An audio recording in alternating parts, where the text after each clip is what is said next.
जय श्री गणेश। सर्वमंगल मांगल्ये शिवे सर्वार्थ साधिके शरणे त्र्यंबके गौरी नारायणी नमस्तुते। सनातनालय के नए वीडियो में आपका बहुत बहुत स्वागत है। आज कथा माता के 5वें रूप की है। नवरात्रि के 5वें दिन माँ आदि शक्ति जगदम्बा के 5वें स्वरूप की पूजा की जाती है। माँ आदि शक्ति का 5म रूप स्कंद माता के रूप में जाना जाता है।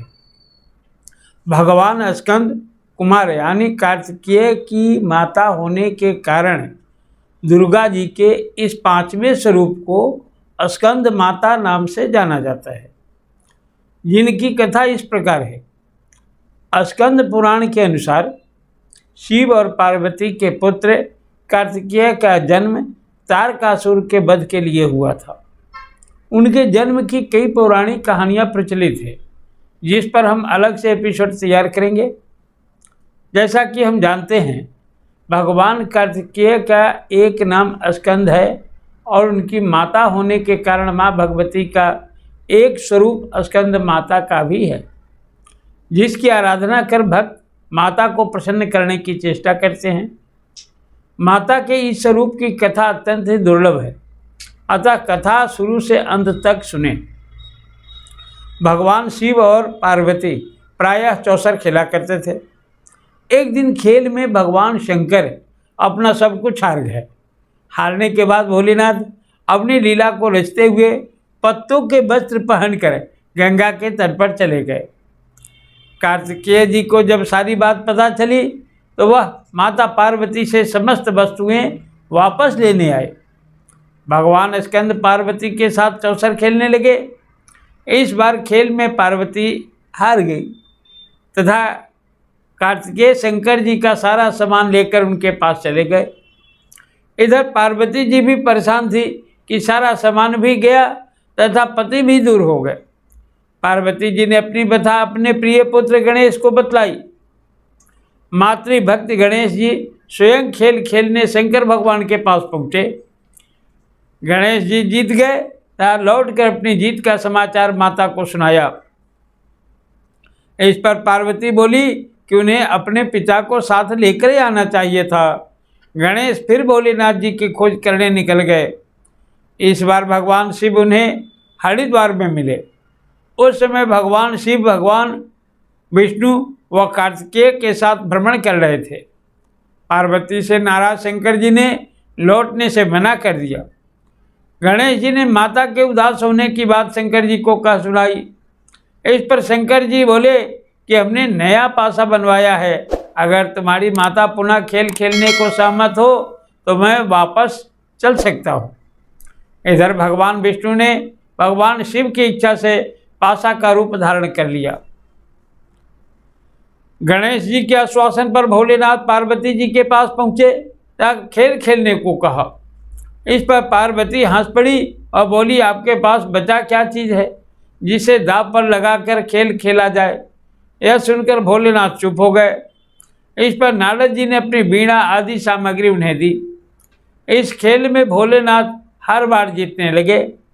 माता को पराजित होता देख गणेश जी ने अपनी दिव्य दृष्टि से देखा कि पासा स्वयं भगवान हरि हैं, जिससे उनकी हार हो रही है।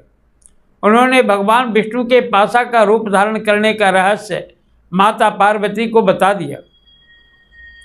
सारी बात सुनकर पार्वती जी को क्रोध आ गया। क्रोधित माता को देखकर खेल का आनंद ले रहे रावण ने माता को समझाने का प्रयास किया। उनका क्रोध शांत नहीं हुआ तथा क्रोधवश उन्होंने भोलेनाथ को श्राप दे दिया कि गंगा की धारा का बोझ उनके सिर पर रहेगा। नारद जी को कभी एक स्थान पर न टिकने का अभिशाप मिला। भगवान विष्णु को श्राप दिया कि यही रावण तुम्हारा शत्रु होगा। रावण को श्राप दिया कि विष्णु ही तुम्हारा विनाश करेंगे।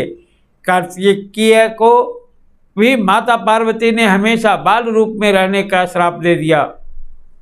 सभी को श्राप देने के बाद नारद जी के वचन से माता का क्रोध शांत हो गया। इसके बाद उन्हें पश्चाताप हुआ।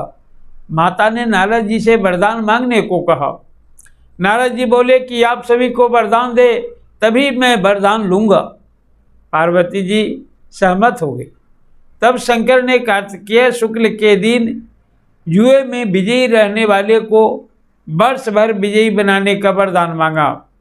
भगवान विष्णु ने अपने प्रत्येक छोटे बड़े कार्य में सफलता का वर मांगा, परंतु कार्तिकेय ने सदा बालक रहने का ही वर मांगा तथा कहा, हे माते, मैं सदा आपके और पिताजी के स्मरण में लीन रहूं। अंत में नारद जी ने देवर्षि होने का वरदान मांगा। माता पार्वती ने रावण को समस्त वेदों का ज्ञान दिया। कुमार के वरदान से माता अत्यंत प्रसन्न हुई। बाल रूप कार्तिकेय को उन्होंने अपने गोद में स्थान दिया और ममता लुटाने लगी। स्कंद से अत्यंत स्नेह के कारण माता को प्रसन्न करने के लिए उन्हें स्कंद माता कहा जाने लगा। माँ स्कंद माता की पूजा से संतानहीन को संतान प्राप्ति होती है।